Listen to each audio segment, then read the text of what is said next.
जय माता दी सभी भक्तों को। आप सभी भक्त मेरा प्रणाम स्वीकार करें।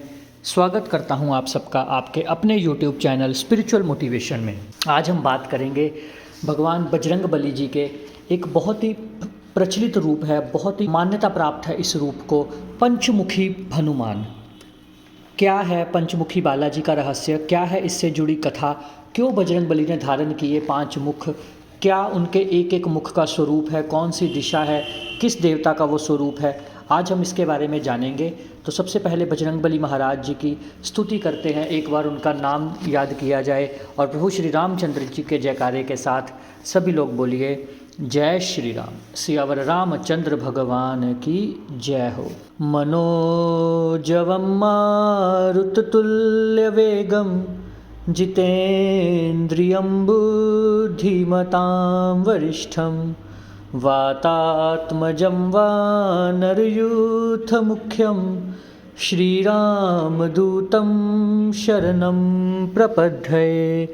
बोलिए बजरंग बली महाराज की जय हो। बजरंग बली महाराज आप सब भक्तों पर अपनी कृपा हमेशा बनाए रखें, आप सब भक्तों को वो अपने स्वरूप के दर्शन करवाएं, आप सब उनकी कृपा के पात्र हों। जय हो, जय बजरंग बली। तो आज हम जानेंगे पंचमुखी हनुमान जी की पौराणिक कथा। इसके विषय में 2 कथाएं हैं, मैं दोनों ही आपको बता दूंगा और किस किस ग्रंथ से ये ली है वो भी बता दूंगा। पहली कथा तो आती है रामायण से। तो रामायण में एक कथा का वर्णन आता है जब प्रभु श्री राम और रावण की सेना में बहुत भयंकर युद्ध चल रहा था और रावण अपनी पराजय के समीप था। तब इस समस्या से उबरने के लिए उसने अपने मायावी भाई अहिरावण को याद किया, जो कि माँ भवानी का परम भक्त होने के साथ साथ तंत्र मंत्र का भी बहुत बड़ा ज्ञाता था। उसने अपनी माया के दम पर भगवान श्री राम जी की सारी सेना को निद्रा में डालकर, माया के मोह में बंधन में डालकर भगवान श्री राम और प्रभु लक्ष्मण का अपहरण करके उनको पताल में ले गया। कुछ समय बाद या काफ़ी समय बाद जब माया का प्रभाव कम हुआ तब विभीषण को पता चल गया कि यह क्या चाल है।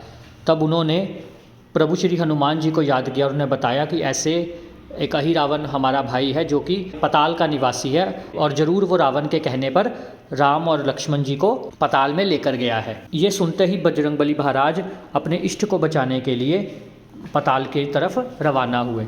वहाँ पर उन्होंने देखा पताल लोक के द्वार पर उन्हें उनका पुत्र मकरध्वज मिला, जिसकी कथा आप सब जानते ही हैं, नहीं जानते होगे तो मैं बता दूंगा बाद में।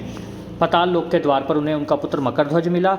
युद्ध में उसे हराने के बाद वह बंधक श्री राम जी और लक्ष्मण जी से मिले। जब वो उनसे मिले तो उन्होंने देखा कि अहिरावण, जिसको ये वर प्राप्त है, जो कि माता भवानी का बहुत बड़ा भक्त था, उसकी आत्मा 5 दीपक में उसने बांटी हुई थी। 5 दीपक जल रहे थे, उसमें उसकी आत्मा के 5 तत्व थे और उसको ऐसे ही मारा जा सकता था कि वो 5 दीपक एक ही बार में बुझाए जाए।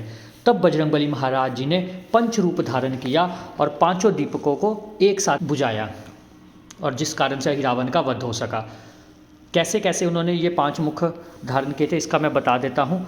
उत्तर दिशा में वाराह मुख है, दक्षिण दिशा में नरसिंह मुख है, पश्चिम दिशा में गरुड़ मुख, आकाश की तरफ हायग्रीव मुख और पूर्व दिशा में हनुमान जी का खुद का मुख। इस रूप को धरकर उन्होंने 5 दीप बुझाए तथा अहिरावण का वध कर प्रभु श्री राम जी और लक्ष्मण जी को उससे मुक्त किया।